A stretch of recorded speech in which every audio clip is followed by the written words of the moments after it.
নবীজির সাহাবী জাবের রাদিয়াল্লাহু তাআলা আনহু মসজিদে নববীর মধ্যে হাজির হয়ে গেল। নজর দিয়া দেখতে পায় সাহাবায়ে কেরামের মুখগুলো শুকনা দেখা যায়। আল্লাহর নবীর সাহাবী জাবের ডাক দিয়ে বলে, ও সাহাবায়ে কেরাম, কেন তোমাদের মুখটা শুকনা দেখা যায়? সাহাবায়ে কেরাম ডাক দিয়ে কয়, জাবের, আমরা একদিন আর 2 দিন না 3 দিন পর্যন্ত কোনো খাবার পাই না। আমার নবীও খায় না, আমরাও খাই না। জাবেরের দিলের মধ্যে একটা ধাক্কা লেগে গেল। আমার নবী না খাইয়া কষ্ট পায়। জাবের তাড়াতাড়ি আমার দৌড়াইয়া বাড়ির দিকে চলে গেল। জাবেরের বিবিকে ডাক দিয়ে বলে, বিবি বলো ঘরের মধ্যে কোনো খাবার আছে কিনা? জাবেরের বিবি ডাক দিয়া কয়, স্বামী আমার, ঘরের মধ্যে অল্প একটু আটা আর সামান্য একটু বকরির গোশত আছে। জাবের ডাক দিয়ে বলে, বিবি জলদি করে ওই আটা দিয়া রুটি বানাও আর বকরির গোশতটা রান্না করে দাও, কারণ আমার নবী 3 দিন পর্যন্ত খাবার পায় না। আমি আমার মায়ের নবীকে আজকে আমার বাড়ির মেহমান বানাতে চাই। জাবের আবার দৌড়াইয়া মসজিদে নববীর মধ্যে চলে গেল। নবীর কানের সঙ্গে মুখটা লাগাইয়া ডাক দিয়া বলে, আজকে আপনি আমার বাড়ির মেহমান হয়ে যাবেন। তবে অন্য সাহাবায়ে কেরাম যেন সংবাদটা না পায়। নবীর কানের সঙ্গে জাবের মুখটা লাগাইয়া আস্তে করে আমার নবীকে দাওয়াত করে দিল। আমার নবী জাবেরের দাওয়াত পাওয়ার পর নবীর সামনে 70 থেকে 72 জন সাহাবায়ে কেরাম বসা। আমার নবী ডাক দিয়া কয়, ও সাহাবায়ে কেরাম শুনো, আর খাবারের চিন্তা করা লাগবে না। আজকে আমরা সবাই মিলে জাবেরের বাড়ির মেহমান হয়ে যাব। জাবের চিন্তায় পড়ে গেছে, কি রে, আমি নবীর কানের সঙ্গে মুখ লাগাইয়া আস্তে করে নবীরে বললাম, নবী তো সকল সাহাবীদের দাওয়াত করছে, কেমন করে মেহমানদারি করব? জাবের বড় চিন্তার মধ্যে পড়ে গেল। আবার দৌড়াইয়া বাড়ি চলে যায়। বিবিকে ডাক দেয়া বলে, বিবি বড় সর্বনাশ বুঝি হয়ে গেল। জাবের বিবি ডাক দেয়া কয়, স্বামী আমার, কেন আপনি চিন্তা করেন বলেন? জাবের বলে, ও বিবি আমার, আমি নবীর কানের সঙ্গে মুখটা লাগাইয়া আমার নবীকে একা দাওয়াত করলাম, কিন্তু আমার নবীর সামনে যত সাহাবায়ে কেরাম বসা, আমার নবী তো সকল সাহাবীদের দাওয়াত দিয়েছেন। ও বিবি বলো, কেমন করে মেহমানদারি করব? জাবেরের বিবি ডাক দেয়া কয়, স্বামী আমার, আপনার কোনো চিন্তা করা লাগবে না, কারণ আপনি বুঝে শুনে আমার নবীকে দাওয়াত করেছেন। আমার নবীও বুঝে শুনে তারপর সাহাবীদের দাওয়াত দিয়েছে। আপনার চিন্তা করা লাগবে না। মায়ার নবী সাহাবীদের কিনিয়া ওই জাবেরের বাড়ি হাজির। আল্লাহর পয়গম্বর যখন জাবেরের বাড়ি হাজির হয়ে গেল, ওদিক থেকে জিবরাইল আমিন আয়েশা আমার নবীকে বলে দেও, পয়গম্বর আপনার সাহাবী জাবের বড় চিন্তা করতেছে। মায়ার নবীকে তো জিবরাইল খবরটা জানাইয়া দিল। আর নবী যখন জাবেরের বাড়ি হাজির হয়, আল্লাহর নবী জাবেরের চেহারার দিকে তাকাইয়া নবী নজর দিয়া দেখতে পায় জাবেরের চেহারার মধ্যে চিন্তার ভাব দেখা যায়। আল্লাহর নবী ডাক দিয়ে বলেন, জাবের কেন চিন্তা করো বলো? তোমার কোনো চিন্তা করা লাগবে না। যেই পাত্রের মধ্যে গোশত রেখেছ আর যেই পাত্রের মধ্যে রুটি রেখেছ, রুটি এবং গোস্তের পাত্রটা ঢেকে আমি নবীর হাতের মধ্যে দাও। জাবের ঘরের মধ্যে যাইয়া রুটি এবং গোস্তের পাত্রটা ঢেকে আমার নবীর হাতের মধ্যে দেয়। আমার নবী বিসমিল্লাহ বলে রুটি আর গোস্ত উঠায়। এক একজন সাহাবীদেরকে রুটি আর গোস্ত দেয়। সাহাবায়ে কেরাম পেট ভরে ভরে তারপর রুটি আর গোস্ত খাইলো। কয় 70 থেকে 72 জন সাহাবায়ে কেরাম পেট ভরে ভরে রুটি আর গোস্ত খাওয়ার পর আমার নবী ডাক দিয়া বলেন, জাবের এই রুটি আর গোস্তের পাত্র নিয়ে এখন ঘরে চলে যাও, কারণ যেই রুটি আর গোস্ত আছে তুমি খাও, তোমার সন্তানকে দাও, তোমার বিবিকে দাও। জাবের বলে, আমি রুটি আর গোস্তের পাত্র নিয়ে যখন ঘরের মধ্যে চলে গেলাম, আমি নজর করে দেখতে পাই এই পাত্র থেকে সামান্য পরিমাণ গোস্ত আর রুটি এখন পর্যন্ত কমে না। এটা আমার রাসূলের হাতের মুজিজা। কয় ইহুদি আমার রাসূলের গালের মধ্যে থাপ্পড় দিছে, কারণ ইহুদি কয়, মুহাম্মদ এই কূপের থেকে পানি উঠাইয়া খেজুর গাছের গোড়ায় দিবা, 100 বালতি পানি দিবা তো তোমাকে 10টা খেজুর দিব। নবী চিন্তা করলো, আমার 2টা নাতি হাসান হোসেন না খেয়ে শুয়ে আছে, ফাতেমার ঘরের মধ্যে খাবার নাই। নবী রাজি হয়ে গেল। পানি উঠায়, 1 বালতি উঠায়, 2 বালতি উঠায়। আবার যখন রশিটা দিয়া বালতিটা কূপের মধ্যে ফেলে দেয়, ওই রশিটা ছিঁড়ে হঠাৎ করে বালতিটা কূপের মধ্যে পড়ে গেল। মায়ার নবী কূপের কিনারায় দাঁড়ায়। ওই ইহুদি যুবক কূপের কাছে হাজির হয়ে গেল। ডাক দেয়া বলে, মুহাম্মদ কেন তুমি গাছের গোড়ায় পানি দাও না? আল্লাহর নবী ডাক দিয়া বলে, ইহুদি ভাই বলো কেমন করে আমি বালতি উঠাইব আর কেমন করে আমি গাছের গোড়ায় পানি দিব? এরে ইহুদি ভাই, এই বালতির রশি ছিঁড়ে বালতিটা কূপের মধ্যে পড়ে গেল, কেমন করে আমি বালতি তুলব? ইহুদির মেজাজ বড় গরম হয়ে গেল। আর দেরি করে নাই, হাতটা বাড়াইয়া আমার নবীর গালের মধ্যে একটা থাপ্পড় লাগাইয়া দেয়। এরে আল্লাহর বান্দা, নবীর গালের মধ্যে যখন থাপ্পড়টা মেরে দেয়, আমার নবী ইহুদির হাতটা ধরে ডাক দিয়ে কয়, ইহুদি ভাই আমার মনে হয় তোমার হাতের মধ্যে ব্যথা বেশ, তবে তুমি আমাকে মাফ করে দাও, কেমন করে বালতি তুলবো? এরে ইহুদি ভাই দেখি আমি চেষ্টা করে বালতি তুলতে পারি কিনা। আমার নবী কূপের পাশে দাঁড়াইয়া দাঁড়াইয়া আসমানের দিকে তাকাইয়া কাঁদে আর বলে, আল্লাহ আমার ঘরে কোনো খাবার নাই, আমার ফাতেমার ঘরের মধ্যে কোনো খাবার নাই, তবে কেমন করে এখন ইহুদির বালতি আমি তুলে দেব? মায়ার নবী কূপের কিনারায় বসে বসে চোখের পানি ছেড়ে দিয়া কাঁদে। ওই ইহুদি যখন নবীর গালের মধ্যে থাপ্পড় মেরে দেয়, আল্লাহ ডাক দেয়া বলে, জিব্রাইল যাও, জলদি করে যাও, আমার বন্ধুকে যাইয়া বলো কূপের দিকে হাতটা বাড়াইতে। আর আমার বন্ধু যখন কূপের মধ্যে হাতটা বাড়াবে, তুমি বালতি উঠাইয়া আমার বন্ধুর হাতের মধ্যে তুলে দিবা।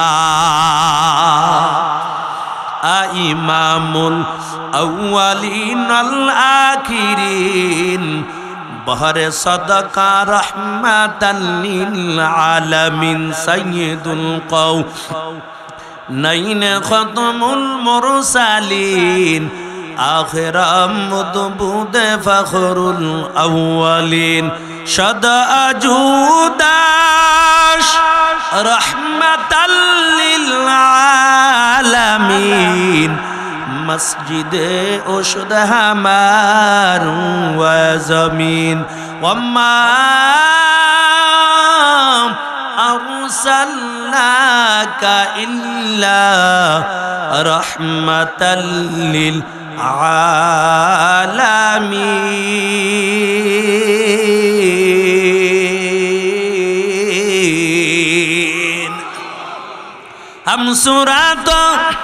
हम सिरात मुस्तफा दर तमामी हाले कुन इत्तिबाए सुन्नते खैरुल बशर गिर लाज़म ताबुया बी अफसार मोहम्मद अरबी है नबी रास्ते पेशवा मोहम्मद अरबी है ओ नबी रास्ते पेशवा अलमा हुआ उसकी पैदाइश से उजाला अलमा हुआ उसकी पैदाइश से उजाला शफीउल उमम हमारा नबी रोज़ क़यामत शफाअत करेगा अल्लाह की पास गुनाहगार उम्मत शफाअत करेगा अल्लाह की पास गुनाहगार उम्मत नबीर उम्मतेर दाल मायार नबी যখন হাতটা কূপের দিকে বাড়ায় জিব্রাইল আমিন আয়েশা বালতিটা তুলে আমার নবীর হাতের মধ্যে দেয় আমার নবী বালতিটা ইহুদির কাছে দেয় আর ডাক দিয়া বলে ও ইহুদি ভাই আমি যে তোমার খেজুর বাগানে পানি দিলাম আমাকে দুইটা খেজুর দাও কারণ আমার দুইটা নাতি ক্ষুধার যন্ত্রণা সইতে পারে না যার কারণে পেটটা জমিনের মধ্যে ফালাইয়া তারপর শুয়ে রইছে এরে আল্লাহর বান্দা ওই ইহুদি দুইটা খেজুর দিয়ে দেয় আমার নবী হাঁটতে হাঁটতে ফাতেমার ঘরের কিনারায় চলে যায় ফাতেমা যখন ঘরের দরজাটা খুলে দিল আমার নবীর চেহারার দিকে যখন নজর দিয়া তাকায় এরে আল্লাহর বান্দা ফাতেমা চোখের পানি ছেড়ে দিয়া বলে আব্বা জান বলেন আপনার গালের মধ্যে কে থাপ্পড় দিয়েছে ওই যে হাতের 5টা আঙ্গুল আপনার গালের মধ্যে চাপ লেগে আছে আবার নবী কিছুই বলে না ডাক দেয়া বলে ফাতেমা এই খেজুর দুইটা হাসান হুসেনকে দাও এরে আল্লাহর বান্দা ওদিক থেকে ইহুদির দিলের মধ্যে একটা ধাক্কা লাগা গেল ইহুদির অন্তরের মধ্যে বড় ধাক্কা লাগা যায় নবীর গালের মধ্যে থাপ্পড় লাগাইয়া দিলাম আমার নবী মেজাজ গরম করে কথা বললেন না ওই নবী আমার হাতটা ধরে আরো বললেন এরে ভাই আমার মনে হয় তুমি হাতের মধ্যে ব্যথা পেয়েছো এটা আসলে আল্লাহর পাঠানো পয়গম্বর হবে আমি আর দেরি করব না আমি নবীর হাতে হাত দিয়া আমিও কালিমা পড়ে মুসলমান হয়ে যাব তবে ইহুদি চিন্তা করলাম এই হাত দিয়ে আমি নবীর গালের মধ্যে থাপ্পড় লাগাইলাম এই হাত আমার শরীরের সঙ্গে আর আমি রাখতে চাই না ইহুদি হাতের কবজা গুলো কাইটা হাতটা কাইটা একটা পোলটার মধ্যে ভইরা আস্তে করে আমার নবীর ঘরের কিনারায় হাজির ঘরের দরজার সামনে দাঁড়াইয়া সালাম দিয়া দিল আর আমার নবীকে ডাক দেয় পয়গম্বর আমার নবী যখন ও ইহুদির ডাকটা শুনলো হঠাৎ করে সাথে সাথে নবী দরজা খুইলা দেয় ইহুদি চোখের পানি ছেড়ে দিয়া কাঁদে আর বলে নবী এই হাত দিয়ে আপনার গালের মধ্যে থাপ্পড় লাগাইলাম হাতটা আমার শরীরের সঙ্গে রাখি নাই হাতটা কাইটা পোলটায় বইরা আপনার কাছে হাজির করলাম ও নবী আমার তবে আর দেরি করবেন না আমি বুইজা ফেলাইছি আপনি আল্লাহর পাঠানো একজন পয়গম্বর আপনি আমাকে কালিমা পড়াইয়া মুসলমান বানাইয়া দেন আল্লাহ নবী ডাক দিয়া বলে ইহুদি ভাই কেন তুমি হাতটা কাটছো ওই কাটা হাতটা কই ইহুদি যখন পোলটার থেকে হাতটা বের করে দেয়, আমার নবী মুখের থেকে একটু লালা নিয়া ওই জায়গার মধ্যে আস্তে করে লাগাইয়া হাতটা যখন আগের মতো ধরল, আল্লাহর কুদরতে হাতটা আগের মতো সুন্দর মতো ভালো হয়ে যায়। কাদের কুদরত দারি বর কামাল, আন্তা রব্বি আন্তা হাসবি জুল জালাল, তুহি কাদের জলিলুল্লাহ জাহাদার, বহরহালে তুহি মেরা নেগাদার। ও নবীর উম্মতের দল, তবে যে আয়াতটা তেলাওয়াত করলাম, আল্লাহ তাআলা বলেন ওয়ালাকাদ আতাইনা দাউদা ওয়া সুলাইমানা ইলমা। মহান মালিক জানায়, আমি দাউদ এবং সুলাইমানকে ইলম দান করলাম, জ্ঞান দান করলাম। তাই কেমন ইলম এবং কেমন জ্ঞান দান করলো? তাই সুলাইমান নবীকে যখন ক্ষমতার মধ্যে বসাইয়া দিল, সুলাইমান নবী সুন্দর করে রাজত্ব চালায়। কয় ওই যে মুজিজা ছিল হাতের মধ্যে একটা আংটি, আংটি হাতের মধ্যে থাকার কারণে জিন পরিগুলো সব সুলাইমানের কথা অনুযায়ী চলতো। বা সুলাইমান দাদে মুলক সরওয়ারি, শুধু মতে রেখাতে মাসদা ওয়াফরি। এর নবীরা শেখের দাল কয় জিন দাও পরিগুলো সব সুলাইমান নবীর কথা অনুযায়ী চলে। আল্লাহর পয়গম্বর সুলাইমান নবী সুন্দর করে রাষ্ট্র চালায়।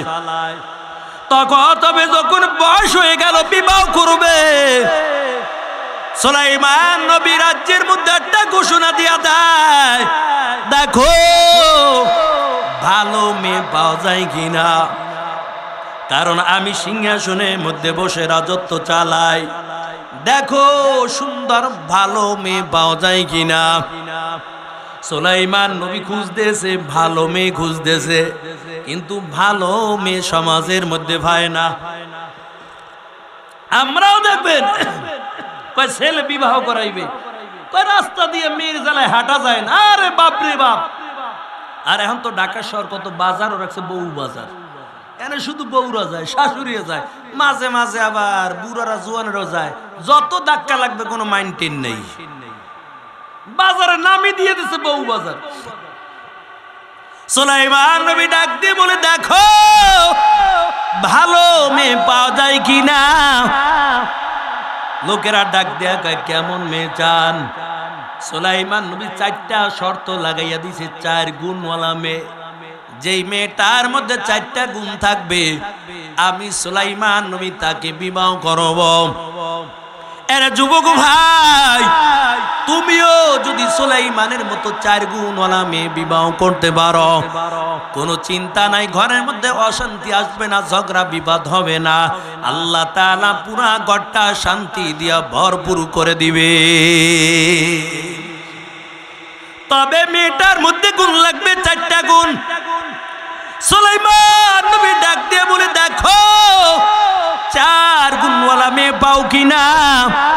4 গুণওয়ালা মেয়ে বিবাহ করতে চাই, তবে 2 গুণওয়ালা মেয়ে পায়, 3 গুণওয়ালা মেয়ে পায়, 4 গুণওয়ালা মেয়ে পায় না। আর সুলাইমান পয়গম্বর বিবাহ করতে পারে না।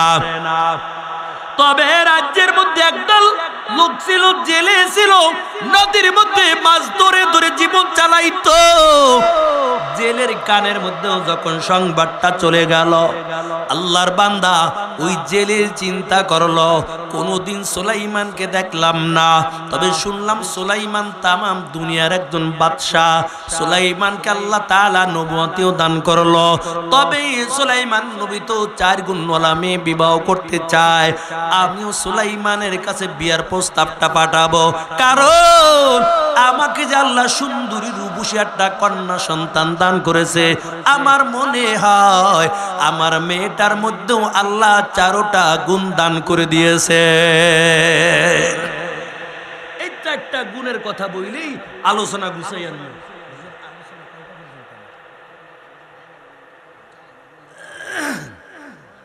কারণ এর ভিতরে আলোচনার গুছাই আনবেন ইনশাআল্লাহ। 4 গুণওয়ালা দেখে বিবাহ করব, তাহলে কয় গুণ? রাজি আছেন তো? কয় গুণ দেখে বিবাহ করবেন? ওই দেন বুড়া মানুষ হোক মাতালা রেখে 4 গুণ, মানে বিবাহ আর একটা করবে। বাসায় গেলে যদি চাচি সংবাদ পায়, আরে মাহির রে,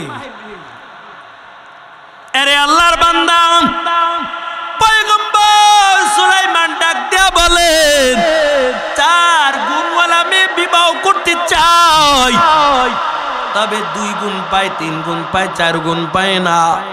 ওই জেলে চিন্তা করলো, আমাকে যে সুন্দরী রূপসী একটা কন্যা সন্তান দান করেছেন, আমার মনে হয় আমার মেয়েটার মধ্যে আল্লাহ 4টা গুণ দান করে দিয়েছে।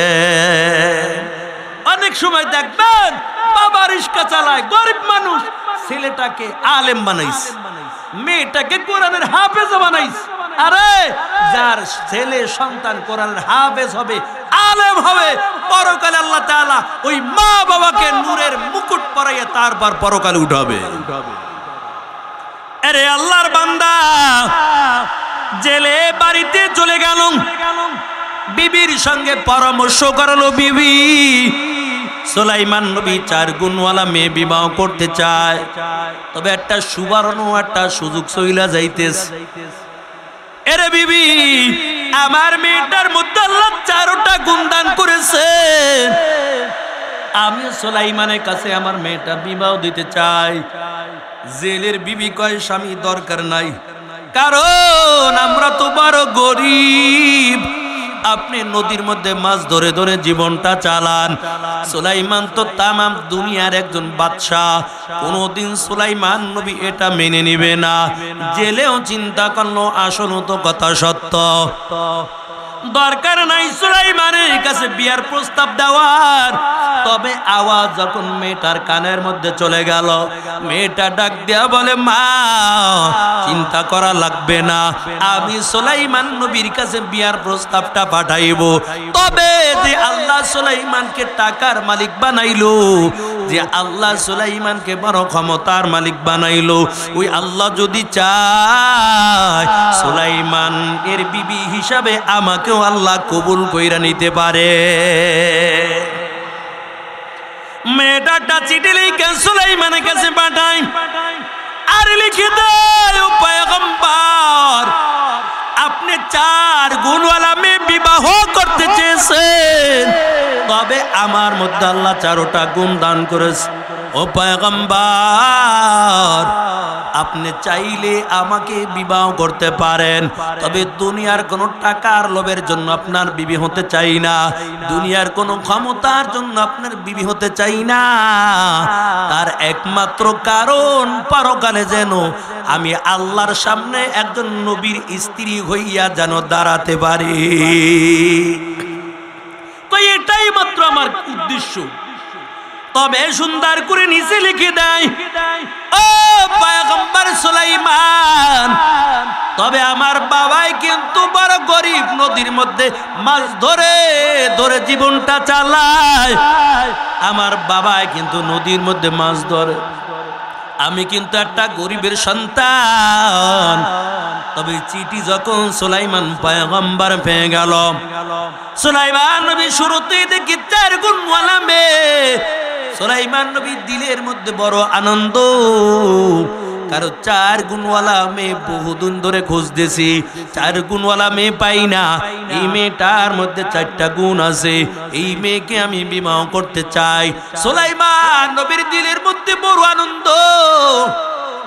তবে সুলাইমান পয়গম্বর সকল মন্ত্রীদেরকে ডাকলো, আসো 4 গুণওয়ালা মেয়ে পাইলাম, দেখো মেয়েটার বাড়ি কই, এই মেয়েটার ঘর কই, এই মেয়েটাকে আমি বিবাহ করতে চাই। একজন মন্ত্রী দাঁড়াইয়া বলে, বাদশাহ মহারাজ, না না, এই মেয়েকে আপনি বিবাহ করতে পারবেন না। সুলাইমান নবী বলে, কেন? ওই মন্ত্রী দাঁড়াইয়া বলে, বাদশাহ মহারাজ, এই মেয়ের বাবাই তো বড় গরিব, নদী নদীর মধ্যে মাছ ধরে ধরে জীবনটা চালায়, কেমন করে একটা গরিবের মেয়েকে আপনি বিবাহ করবেন? সুলাইমান নবীর দিলের মধ্যে তো একটা চিন্তা জেগে গেল, আসলে তো কথা সত্য। আবার মন্ত্রী ডাক দিয়া বলে, বাদশা মহারাজ, এটা হলো একটা জেলের মেয়ে, আপনি তামাম দুনিয়ার বাদশা হইয়া যদি একটা জেলের মেয়েকে বিবাহ করেন, লোকেরা বলবে সুলাইমান নবী তামাম দুনিয়ার বাদশা হইয়া একটা জেলের মেয়েকে বিবাহ করেছে। না না, এটা কোনোদিন সম্ভব না। সুলাইমান নবী চিন্তা করলো, আসলে তো কথা সত্য। এই চিন্তা করার পর সিঁড়িটা ছিঁড়ে টুকরা টুকরা করে জমিনের মধ্যে ফালায়। আল্লাহর কাছে কাজটা বড় পছন্দ হয়ে যায়। আমার আল্লাহ ডাক দিয়ে আমার পয়গম্বর সুলাইমান, ক্ষমতার মালিক তো আপনাকে আমি আল্লাহ দান করলাম, তবে কেন আপনার দিলের মধ্যে এমন ভাবটা চলে আসলো? আর সংবাদটা যখন মেয়ের কানের মধ্যে চলে যায়, মেয়েটা আল্লাহর কাছে দোয়া করার বলে, আল্লাহ ওই সুলাইমানকে টাকার মালিক বানাইছো আর আমাকে গরিবের সন্তান বানাইলা। আয় আল্লাহ, সুলাইমান টাকার মালিক হইয়া আজকে বড় ক্ষমতার ভাব দেখাইয়া আমার বিয়ার প্রস্তাবের চিঠি ছিঁড়া টুকরা টুকরা করে জমিনের মধ্যে ফালাইলো। তবে আল্লাহ, আমি তোমার কাছে দোয়া করলাম, ওই সুলাইমানকে গরিব বানাইয়া আমাকে টাকার মালিক বানাইয়া সুলাইমানের বিবি হিসাবে তুমি আমাকে কবুল করে না। আমার আল্লাহ দোয়াটা কবুল কইরা ফালাইছে। এরে যুবক, আমার মালিক মেয়েটার দোয়া কবুল করেছে, কিন্তু সুলাইমান নবীর উপর আল্লাহর পরীক্ষা শুরু হয়ে গেল। কেমন পরীক্ষা শুরু হয়ে গেল? ওই যে সুলাইমান নবীর মুজিজা ছিল, হাতের মধ্যে একটা আংটি। আল্লাহ কিছু হুকুম জারি করে দিল, ও পয়গম্বর সুলাইমান, এই আংটি নিয়ে ওয়াশরুমে যেতে পারবেন না, আংটি নিয়ে অমুক জায়গায় যেতে পারবেন না। আল্লাহ এমন বিশেষ বিশেষ কিছু শর্ত লাগাইয়া দিল। সুলাইমান নবী বড় চিন্তার মধ্যে পড়ে গেল, হায় রে কি ঝামেলায় পড়ে গেলাম, আংটি কার কাছে দিব? কারণ আংটি না জানি আবার কেউ চুরি করে নিয়ে যায়। তবে সুলাইমান নবী একজন বিশ্বস্ত একজন খাদেম রাইখা দেয়। যখন কোথাও যাইতো এই খাদেমের কাছে আংটি দিয়া যাইতো, আবার আইসা আংটি চাইতো তো আংটি দিয়া দিত। এরে আল্লাহর বান্দা, তবে রাজ্যের মধ্যে চালাক শয়তান একটা জিন চিন্তা করলো কেমন করে সুলাইমান নবীর আংটিটা চুরি করা যায়। কারণ আংটি যদি চুরি করা যায় আর সুলাইমান নবীর কোনো ক্ষমতা থাকবে না, সব ক্ষমতার মালিক আমি হয়ে যাব। এই চিন্তা করার পর এই চালাক শয়তান জিনটা একটা কৌশল খাটাইলো। কয় সুলাইমান নবী যখন আংটিটা খাদেমের কাছে দিয়া যাবে, আমি সুলাইমানের আকৃতি নইরা খাদেমের কাছ থেকে যাইয়া আংটিটা চুরি করে আনবো। এরে আল্লাহর বান্দা, সুলাইমান পয়গম্বর খাদেমের কাছে আংটি দিয়ে চলে যায়। ওই চালাক শয়তান জিনটা সুলাইমান নবীর আকৃতি ধইরা খাদেমের কাছে যাইয়া কয়, খাদেম আংটি দাও। আংটি চাইছে তো সুলাইমান মনে কইরা আংটি দিয়া দিছে। আংটিটা হাতের মধ্যে নেওয়ার পর ওই চালাক জিনটা ডাক দেয়া বলে, খাদেম আর তোমাকে লাগবে না, আমি আংটি নিয়ে আমি রাজসিংহাসনের দিকে চললাম। আংটি নিয়ে রাজসিংহাসনের মধ্যে বসে যায়। ওদিক থেকে সুলাইমান পয়গম্বর চলে আসলো। খাদেম রে ডাক দিয়ে করে, খাদেম আমার আংটি দাও। খাদেম কয়, কি এর আংটি দিব? আমার আংটি কি? আপনার আংটি কি? সুলাইমান আংটি তো সুলাইমান লয়ে গেছে। সুলাইমান নবী কয়, রে বড় সর্বনাশ হয়ে গেছে না, জলদি করে রাজসিংহাসনের দিকে দৌড়ায়। নজর দিয়া দেখতে পায় জিনদের মধ্যে চালাক শয়তান একটা জিন আংটিটা হাতের মধ্যে নিয়ে রাজত্ব চালায়। আর ওই চালাক শয়তান জিনটা রাজসিংহাসনের মধ্যে বসে একটা সংবাদ ছড়াইয়া দিল, ও রাজ্যের মানুষ শুনো, এই রাজ্যের মধ্যে কিন্তু একজন নকল সুলাইমান আছে, দেখতেও কিন্তু আমার মতন দেখা যায়। ওরে যেই জায়গায় পাইবা ওই জায়গায় ভালো করে সাইজ করবা, নাহলে বেজার লাগিয়ে যাইব। সুলাইমান নবী যখন সিংহাসনের দিকে চলে গেল, ওই চালাক জিনটা ডাক দিয়ে বলে, দেখো ওই যে নকল সুলাইমান আসছে, হাতে পায়ে বাইদা শত শত মাইল দূরে ফালাইয়া দাও, নাইলে তো এলাকায় থাকলে বেজার লাইগা যাবে। আংটি এখন জিনের শয়তানের হাতে, সবাই এখন তার কথাই শুনতেছে। সুলাইমান নবীর হাতে পায়ে বেঁধে শত শত মাইল দূরে তারপর ফেলে দেয়। ওই জেলে যখন মাছ ধরে বাড়ির দিকে রওনা হয়, নজর দিয়া দেখতে পায় এত সুন্দর ফুটফুটে চেহারার অধিকারী একটা যুবক এমন করে রাস্তার কিনারায় পড়ে আছে। জেলে ডাক দিয়া বলে, যুবক কোথায় তোমার বাড়ি, কোথায় তোমার ঘর, বলো এমন অবস্থাটা কেন? সুলাইমান নবী চিন্তা করলো, আমার হাতের মধ্যে কোনো আংটি নাই, আর আমার কোনো ক্ষমতাও নাই, তবে নামের পরিচয় দেওয়া যাবে না, কারণ এখন সবাই জানে আমি নকল সুলাইমান।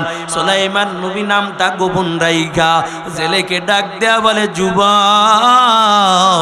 তবে আমি বড় অসুস্থ, তোমার যদি মনে চায় একটু বাড়িতে নিয়ে সেবা যত্ন করে সুস্থ করে দাও। জেলে সুলাইমান নবীকে নিয়ে বাড়ি চলে গেল। সেবা যত্ন করার পর সুলাইমান নবী অসুস্থ হয়ে গেল। একদিন জেলে ডাক দেয়া বলে, যুবক আমি তো বড় গরিব, নদীর মধ্যে মাছ ধরে ধরে জীবনটা চালাই, এর যুবক তবে তুমি যদি চাও আমার সঙ্গে নদীর মধ্যে মাছ ধরতে যেতে পারো। সুলাইমান নবী চিন্তা করলো, আমার হাতে আংটিও নাই, আর যাওয়ার কোনো জায়গাও নাই, তবে মাছ ধরার জন্য রাজি হয়ে গেল। তবে জেলের সঙ্গে যখন আল্লাহর কি কুদরত, অন্য দিনের তুলনায় ওই দিন জেলে ডবল মাছ পেয়ে যায়। মাছ পাইয়া জেলের দিলের মধ্যে বড় আনন্দ, কারণ এই ছেলের কপাল তো খুব ভালো। ভালো মানুষ দেখে তো চিনে ফেলাইছে, ছেলে ভালো কিনা। এর নবীর উম্মতের দাল ওদিক থেকে আবার পরের দিন চলে গেল মাছ ধরতে। সুলাইমান নবী কিনা নদীর মধ্যে চলে যায়, আবার মাছগুলো বেশি পেয়ে যায়, আবার দ্বিতীয় দিন চলে যায়, এমন করে সপ্তাহ চলে গেল। সুলাইমান নবীকে একদিন জেলে ডাক দেয়া বলে, যুবক তবে কোথায় তোমার বাড়ি, কোথায় তোমার ঘর, আমার তো কিছুই জানা নাই। এর যুবক তবে তুমি যদি চাও আমার বাড়ি থাকবা, আমার সঙ্গে নদীর মধ্যে মাছ ধরবা, মাসের শেষে তোমাকে কিছু হাদিয়া দিয়া দিব। সুলাইমান নবী রাজি হয়ে গেল, কারণ হাতের মধ্যে আংটিও নাই আর কোনো ক্ষমতাও নাই। ওদিক থেকে মেয়েটা প্রতি রাত্রে চোখের পানি ছেড়ে দিয়া কান্না করে আর বলে, আল্লাহ ওই সুলাইমান নবী আমার বিয়ার প্রস্তাবে চিঠিটা ছিঁড়া ফালাইলো, আল্লাহ ওই সুলাইমানকে গরিব বানাইয়া আমাকে টাকার মালিক বানাইয়া সুলাইমান নবীর বিবি হিসাবে তুমি কবুল করে নাও। মেয়েটার দোয়া তো আল্লাহ কবুল করে ফেলাইছে। এরে আল্লাহর বান্দা, ওই জেলে ডাক দিয়ে বলে, যুবক মাসের শেষে তোমাকে কিছু হাদিয়া দিয়ে দেব, তুমি আমার বাড়ি থাকবা, আমার সঙ্গে মাছ ধরবা। সুলাইমান নবী চিন্তা করলো, যাওয়ার কোনো জায়গা নাই, আমার হাতের মধ্যে আংটিও নাই, আর আমার কোনো ক্ষমতাও নাই, তবে মাছ ধরার জন্য রাজি হয়ে গেল। এরে আল্লাহর বান্দা, এমন করে করে দিন চলে যায়, সপ্তাহ চলে গেল, মাস চলে যায়, প্রায় বছরের কাছাকাছি হয়ে গেল। একদিন জেলে চিন্তা করলো, আমার তো উপযুক্ত একটা কন্যা সন্তান আছে, আমার দিলের মধ্যে তো বড় একটা আশা, আমি একটা দিনদার ছেলে দেখা বিবাহ দিব। তবে আমার মনে হয় আমার বাড়ি যেই যুবক কাজ করে করে জীবনটা চালায়, এই যুবক খাঁটি একজন আল্লাহর বান্দা হবে। জেলে ডাক দিয়ে বলে, যুবক, আমার বাড়ি একটা বছর মাছ ধরো। এরে যুবক, তবে তুমি একটা কথা আমার রাখবা কিনা বলো। সুলাইমান নবী ডাক দেয়া বলে, কি বলতে চান বলেন। ওই জেলে ডাক দেয়া বলে, যুবক, আমার দিলের মধ্যে বড় একটা আশা জায়গা গেছে, যদি তুমি আমার আশা পূরণ করো আমার জীবন বড় ধন্য হয়ে যাবে। সুলাইমান নবী ডাক দিয়ে কয়, কি বলতে চান।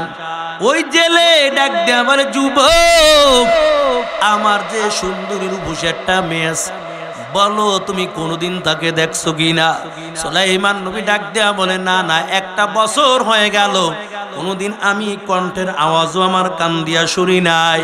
জেলে ডাক দেয়া বলে, যুবক, আমার মেয়েটা সুন্দর পর্দায় থেকে আল্লাহর হুকুম পালন করে, তবে তুমি যদি রাজি হও আমার সুন্দরী মেয়েটা আমি তোমার সঙ্গে বিবাহ দিতে চাই। সুলাইমান নবী চিন্তা করলো, তাহলে তো আর ভালোই হয়, কারণ যাওয়ার কোনো জায়গা নাই, আংটিও নাই, ক্ষমতাও নাই, বিয়া করতে রাজি হয়ে গেছে। সুলাইমান নবীও রাজি হয়ে গেল, তবে জেলেও রাজি হয়ে গেল। জেলে চিন্তা করলো, দেখি বাড়িতে যাইয়া আলাপ করে বিবি রাজি আছে কিনা। বাড়িতে যাইয়া বিবিকে ডাক দিল, ও বিবি আমার, বলো আমার বাড়ি যে যুবকটা একটা বছর কাজ করে করে জীবনটা চালায়, বলো যুবকের ব্যাপারে তোমার কি ধারণা, এই যুবক কেমন হবে বলো। জেলের বিবি ডাক দেয়া কয়, স্বামী আমার, এমন ভালো মানুষ আমার জীবনেও আমি কোনোদিন দেখি নাই, তবে আমার মনে হয় আসলে এই যুবক একটা জান্নাতি বান্দা হবে। জেলে ডাক দেয়া কয়, বিবি তুমিও বললা ভালো, আমিও তো দেখলাম ভালো, তবে আমি একটা কথা বলতে চাই, আমার দিলের মধ্যে বড় আশা। জেলের বিবি কয়, কি আশা বলেন। জেলে ডাক দেয়া কয়, বিবি আমার সুন্দরী মেয়েটা এই দিনদার ছেলের কাছে বিবাহ দিতে চাই। জেলের বিবি কয়, না না, আমি বিয়ের মধ্যে রাজি নেই। কেন? এর বিবি তুমিও তো বললা ভালো, আমিও তো দেখলাম ভালো, তবে বিয়া দিতে রাজি নেই কেন বলো। জেলের বিবি ডাক দেয়া কয়, স্বামী আমার, আমি তো গরিবের কাছে বিয়া দিব না, আমি তো টাকাওয়ালা দেখে বিয়া দিতে চাই। এই ছেলে তো আমার বাড়ি থাকে, কাজ করে করে জীবনটা চালায়, আমি তো টাকাওয়ালা দেখা বিবাহ দিব। দুনিয়ার জমিনের মধ্যে নারীদের মধ্যে দুইটা জিনিসের লোভ বেশি, একটা হলো টাকার লোভ আর একটা হলো স্বর্ণের লোভ। এই জন্য আমাদের সমাজেও মাঝে মাঝে দেখা যায় একটা দুইটা বাচ্চা রাইকাও টাকাওয়ালা দেখা আর একজনের লগে হিজরত কইরা চইলা যায়। কই কি রে ভাগলি কেন? আরে আমার ভবিষ্যৎ আছে না, এই বাচ্চার দিকে তাকাই থাকলই টাকার কাছে নারীরা বড় দুর্বল, স্বর্ণের কাছে নারীরা বড় দুর্বল। এই জন্য দেখবেন অনেকে স্বামীও চাকরি করে, তাতে হয় না, বিবি কয় আমিও চাকরি করব, আমারও চাকরি করা লাগবে, কারণ ভবিষ্যৎ গুছামো, ভবিষ্যৎ করতে চায়। আরে যারা বিবিরে দিয়া চাকরি করায় ওরা জীবনে দুনিয়ার জমিনে বিবিরে দিয়া সুখ শান্তি পাবে না, ওই ঘরটা দুনিয়ার জমিনে অশান্তি হয়ে আছে, তাই জীবনেও বিবিরে দিয়া শান্তি পাবে না। ওই যদি বিবির কামাই খায়, ওই স্ত্রী স্বামীরে দৈনিক 100 বার কানে ধরে উড়ই বর্ব হইব। কারণ স্বামীও চাকরি করে বেতন পায় 20,000, ম্যাডাম চাকরি করে বেতন 30,000। পাওয়ার কার বেশি? ম্যাডামের পাওয়ার বেশি। হায় রে, মহিলারা যদি টাকার মালিক হয়ে যায়, এই মহিলাকে গরমের কম্বল আর লেপ লাগবে না, ঘর এমনি গরম থাকবে। এরে আল্লাহর বান্দা, কয় স্বামী চাকরি করে বেতন পায় 20,000, ম্যাডাম চাকরি করে বেতন পায় 30,000। প্রতিদিন স্বামী অফিস থেকে আইসা সুন্দর করে ঘরটা গুছাইয়া সুন্দর করে রাখে, ম্যাডাম সন্ধ্যা বেলায় আরামে খায় আর ঘুমায়, টিভি দেখে। স্বামী কয় কি ব্যাপার, আগে হুজুর কাছে শুনতাম স্বামীর খেদমত করবে স্ত্রী, স্বামীর পায়ের নিচে স্ত্রী জান্নাত। এখন উল্টো হয়ে গেছে, আমি উল্টো তার খেদমত করা লাগে। আজকে আর কিচ্ছু করব না, চুপচাপ ঘরের মধ্যে। সন্ধ্যাবেলা ম্যাডাম হাজির হয়ে গেছে, নজর করে দেখতে পাই ঘরটা এলোমেলো দেখা যায়। ডাক দিয়ে বলে, স্বামী আমার ঘর কেন এলোমেলো দেখা যায় বলো? স্বামী বেচারা ডাক দেখে, বিবি আসতে গরম মেজাজ নিয়ে চোখ রাঙাইয়া স্বামীর সঙ্গে কথা বলবা না, কারণ হুজুর গো কাছে শুনছি স্বামীর পায়ের নিচে স্ত্রী জান্নাত। ম্যাডাম কয়, কোন হুজুরে বলছে? আবার তার কাছে দিয়ে জিজ্ঞাসা করে দেখো, তোমার বেতন 20,000, আমার বেতন 30,000, তোমার পায়ের নিচে আমার জান্নাত না, আমার পায়ের নিচে তোমার জান্নাত। কয়, তোমার চাইতে তো বেতন আমার বেশি। এরে আল্লাহর বান্দা, স্বামী বেচারা ডাক দিয়ে বলে, বিবি ঝগড়ার দরকার নাই, তবে আর তোমাকে দিয়ে চাকরি করাইতে চাই না, এখন থেকে পর্দায় থাকবা, আল্লাহর হুকুম পালন করবা। ম্যাডাম কয়, দরকার হলে তো সংসার ছাড়মু, যাবে চাকরি ছাড়মু না, কারণ নিজের পায়ে নিজের দাঁড়ানো লাগবে। আর বর্তমান যুগের নারীরা তো স্বামীর সঙ্গে তুই তুই করে ব্যবহার করাটা কিছুই মনেই করে না। কয়, ঝগড়া একটু না হইতে না হইতে স্বামীর তুই তুই করে ব্যবহার করা শুরু করে দেয়। আরে আল্লাহর বান্দা, স্বামী বেচারার সঙ্গে দুইজনে ঝগড়া শুরু হয়ে গেল।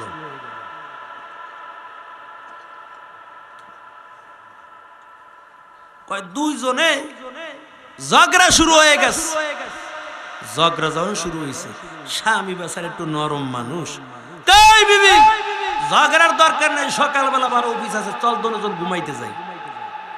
দুজন যখন ঘুমাইতে গেল, ম্যাডাম অন্যদিকে চেহারাটা ফিরাইয়া তারপরে ঘুমায়। স্বামী বেচারা নরম আওয়াজ দিয়া ডাক দিয়েছে, বিবি তোমার মেজাজ বুঝিয়ানো ঠান্ডা হয় নাই? আরে বাপরে বাপ, মহিলারা একদিন রাগ করলে 7 দিন পর্যন্ত পাওয়ার থাকে, এত মাথা গরম। এই জন্য দেখবেন বিবির লাগে বেশি তাং ফাং করে না, ঝগড়া করতে যায়েন না, হলে ওই সংসার টিকে না, সংসার আসতে ভেঙে যায়।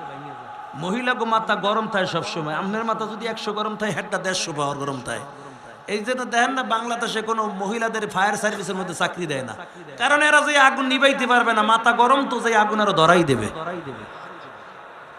আরে আল্লাহর বান্দা, স্বামী বেচারা ডাক দেখে, বিবি অন্যদিকে চেহারাটা ঘুরাইয়া ঘুমাইছো, কোনো দুঃখ নাই, তবে মশারিটা একটু টানাইয়া দাও, মশার কামড় সইতে পারি না।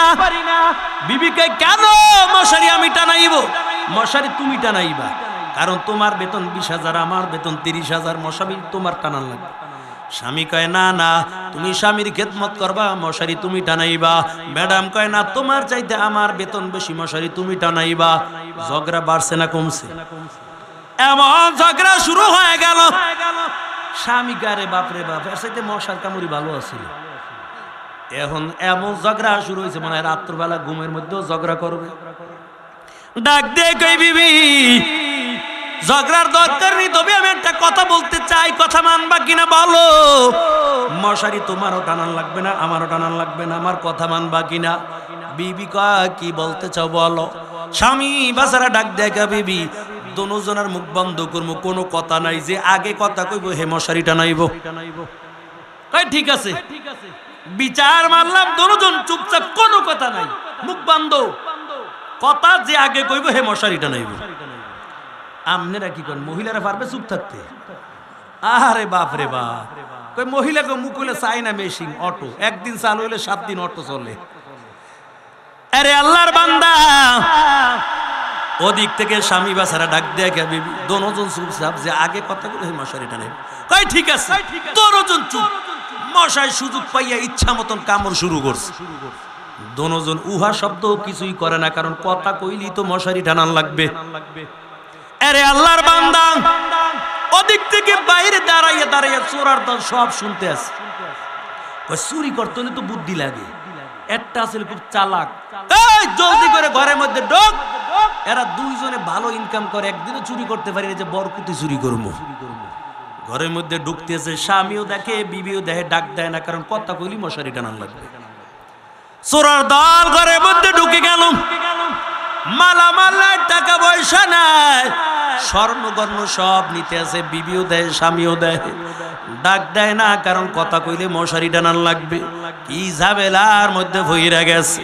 এরে আল্লাহর বান্দা, মালামাল গুলো গাড়ির মধ্যে বাইদা যখন রওনা হইয়া যাইব, একটা ছিল গ্রামে শেষরা সুর, যাওয়ার বেলা দিয়ে রাঁধছে কি খাইয়া লই, এর আজকে কি ভালো করে কাটছে, কথা কইব না, দেখে সুন্দর করে মাছ ভাজি করে রাখছে, ঝগড়া কইরা আজ ভাতটাও খায় না, কই জলদি করে খা, খাইয়া লইয়া পাতিল দুইটা গাঠির মধ্যে ল, মনে হয় পাতিল দুইটা নতুন আছে। এই পাতিল দুইটা আবার এই মহিলা বাপের বাড়ির থেকে খুব শখ করে আনছে, কয় স্বামীর বাড়ির মালামাল গোল্লায় যাক কোনো দুঃখ নাই, বাবার বাড়ির জিনিস যদি লইয়া যায় মেজাজ কেমন গরম হয়। পাতিল দুইটাও গাঠির মধ্যে বাইদা যখন রওনা হয়ে যায়, মহিলার মেজাজ বড় গরম হয়ে গেছে, ডাক দিয়া কয়, ও চোরের দল, টাকা পয়সা নিছো, স্বর্ণ গর্ণ নিছো, আমি কিচ্ছু বলি নাই, আমার শখের পাতিল দুইটা রাইখা যা। স্বামী কয়, কিল্লিগা কথা কইছো, আগে তাড়াতাড়ি মশারি টানা। চাকা গোল, পয়সা গোল, গোল আলু গোল, এর চেয়ে বেশি গোল মনের গন্ডগোল, কথা বলেন ঠিক কিনা? আরে আল্লাহর বান্দা, আমাদের সমাজের মধ্যেও আছে ওলামায়ে কেরামদেরকে নিয়ে মাথা ব্যথা, হুজুররা এই পথে চলে গা, হুজুররা আমাদের নামাজের কথা বলে গা, আর কোন বেঈমানদেরকে নিয়ে কোনো চিন্তা নাই। এই বেঈমানেরা যে ইসলামের ক্ষতি করতেছে এদিকে কোনো চিন্তা নাই, চোরাই সব মালামাল নিয়ে চলে যায়। ওদিক থেকে একদল শয়তান মার্কা মানুষ আছে, এরা বারবার শুধু ওলামায়ে কেরামের দোষ ধরতে চায়। আপনাদের এলাকার মানুষ মাশাআল্লাহ ভালো, এরা সব আল্লাহর ওলি, এরা নবীর উম্মতের দল। তবে বিয়েটা পড়াই যেহেতু সময় কম, কি কোন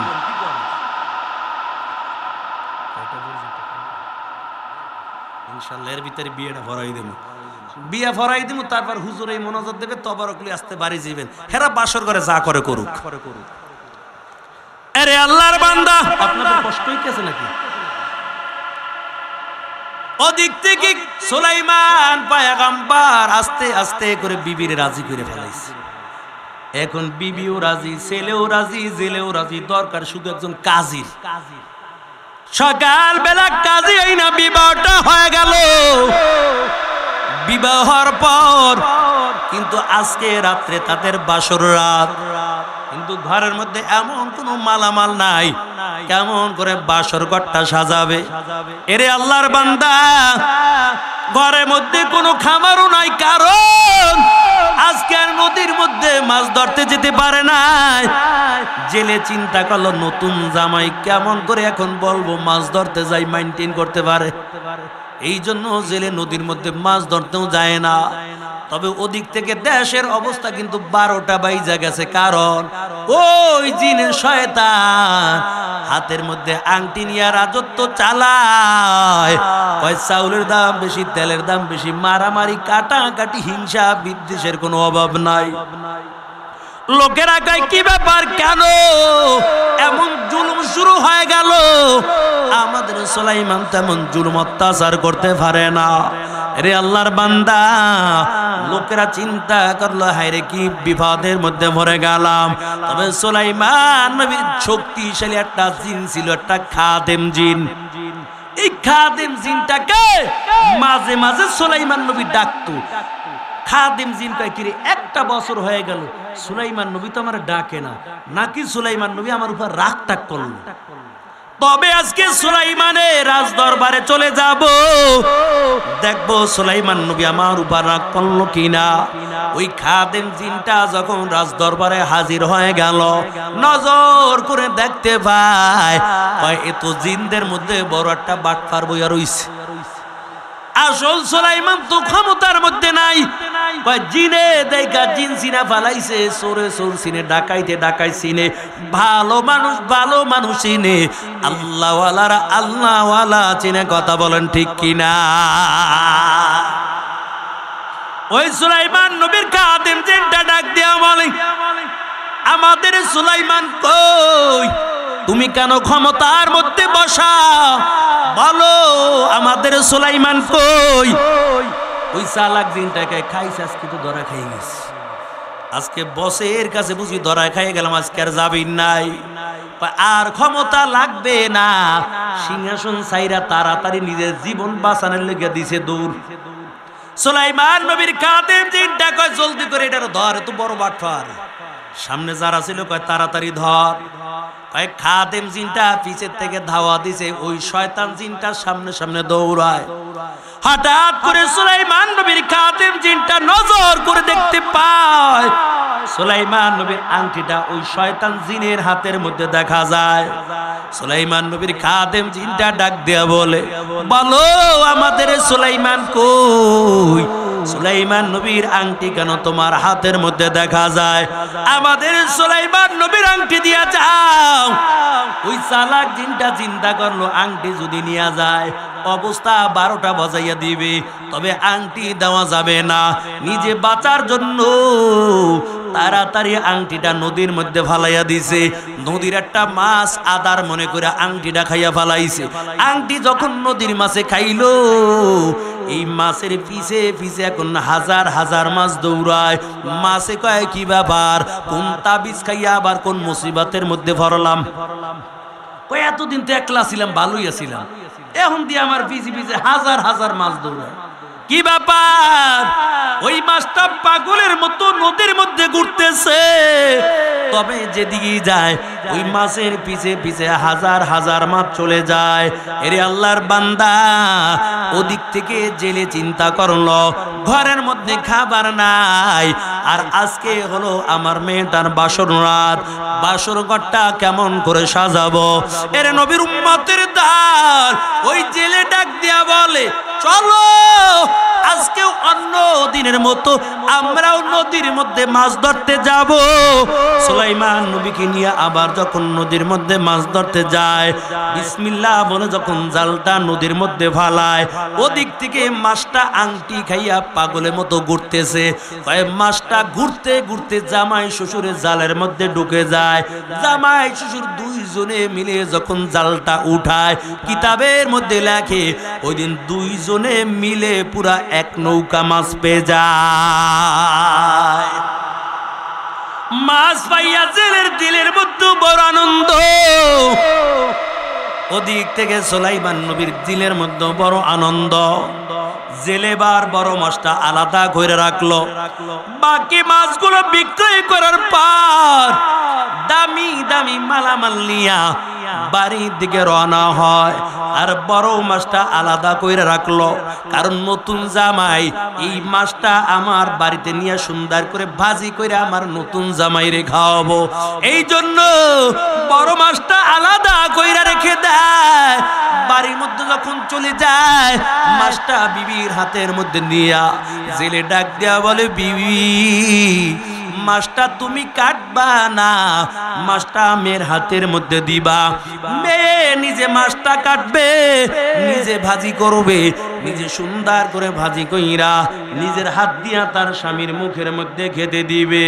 ও পর্দার আড়ালের মাগো, তুমিও যদি দেখো তোমার স্বামী অন্যের বাড়ি কাজ করিয়া রিস্কা চালাইয়া বদলা দিয়া বাড়ির মধ্যে হাজির হয়ে গেছে, অথবা স্বামীর শরীর বে ঘামের ফোঁটা পড়তেছে, স্বামী চাওয়ার আগে আগে একটা গ্লাস পানি যদি স্বামীর হাতের মধ্যে তুলে দাও, আল্লাহর নবী জানাইয়া দেয় 7 ভরি স্বর্ণ আল্লাহ রাস্তায় সদকা করলে যেই সব হইতো, এই পরিমাণ সওয়াব ওই নারীর আমল নামার মধ্যে আমার আল্লাহ দান করে দিবে।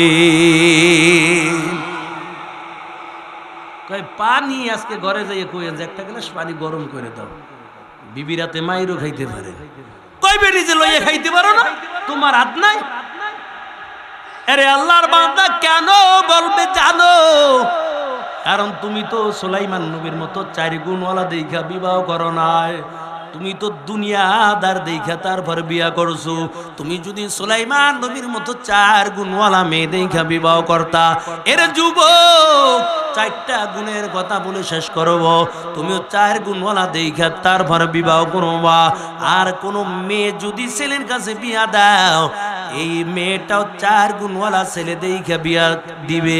কয় এমন যদি হয়ে যায় ওই ঘরের মধ্যে আর কোনোদিন অশান্তি আসবে না, ওই ঘরটা আল্লাহ তাআলা শান্তি দিয়া ভরপুর কইরা দিবে। কিন্তু আমাদের ঘরের মধ্যে আজকে অশান্তি, ঝগড়া, বিবাদ। হুজুর বউ কথা শোনেন। আরে কেমন করে শুনবে? তুমি তো দিনদার দেখে আনো না, তুমি তো দুনিয়াদার দেখে বিয়া করছো। আরে আল্লাহর বান্দা, ওই স্ত্রীরা স্বামীর খেদমত করবে। নবীজি বলেন স্বামীর খেদমত করিয়া কোন নারী যদি স্বামীর আগে দুনিয়ার থেকে স্ত্রী বিদায় হয়ে যায়, আর স্বামী যদি বলে আমার স্ত্রী খুব ভালো ছিল, আল্লাহর নবী বলেন ওই স্ত্রীর জন্য আল্লাহর জান্নাত অপেক্ষা করতে থাকে। এর নবীর আশিকের দল জেলে মাছটা নিয়ে বিবির হাতের মধ্যে দিয়া দেয়। বিবিকে ডাক দিয়া বলে, বিবি এই মাছটা তুমি কাটবা না, এই মাছটা মেয়ের হাতের মধ্যে দিবা। মেয়ে নিজে মাছটা কাটবে, নিজে ভাজি করবে। নিজে ভাজি করার পর তার স্বামীর মুখের মধ্যে নিজে খেতে দিবে। নিজের হাত দিয়া স্বামীর মুখের মধ্যে ভাতের লোকমা তুলে দিবে। ও যুবক ভাই, ও পর্দার আড়ালের মা গো, ও বুড়া বাবাজিরা, স্বামী স্ত্রী মহব্বত কেমন থাকবে জানো? আল্লাহর পয়গম্বর বলেন স্বামী স্ত্রী এক বিছানার মধ্যে ঘুমাবে, স্বামীর হাতটা বিবির হাতের মধ্যে গায়ের মধ্যে থাকবে, বিবির হাতটা স্বামীর গায়ের মধ্যে থাকবে।